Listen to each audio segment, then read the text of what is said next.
সুপ্রিয় দর্শক শ্রোতা, এই মুহূর্তে আমি কথা বলছি সোনাতলা থানার ভিতর থেকে, যেখানে সালিশ করা হয়।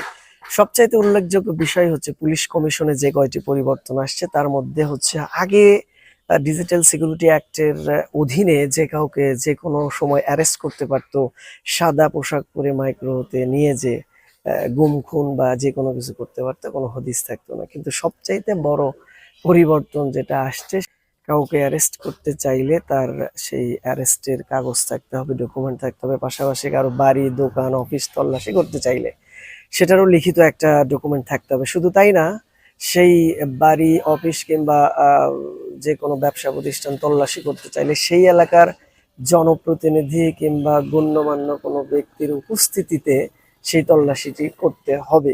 এইরকম একটা পরিবর্তন আসছে, সত্যি এটা যুগ উপযোগী।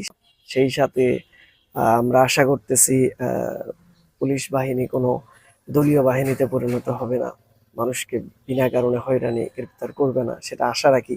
পাশাপাশি একটা উল্লেখ্য বিষয়, সেটা হচ্ছে আমরা কোনো বিপদে পড়লে সবার আগে কিন্তু পুলিশকে জানাই কিংবা থানায় খবর দেই। সুতরাং তারা আমাদের বন্ধু। সেই জায়গা থেকে আমাদেরকে আসলে আমাদেরকেও সেই জায়গাটাই ঠিক থাকতে হবে।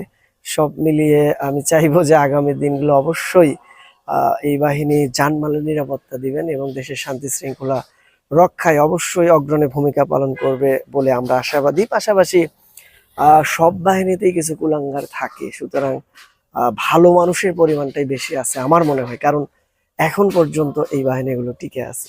সোনাতলা থানা থেকে আমি সোহেল ইবনে মাহাবুর। আল্লাহ হাফেজ।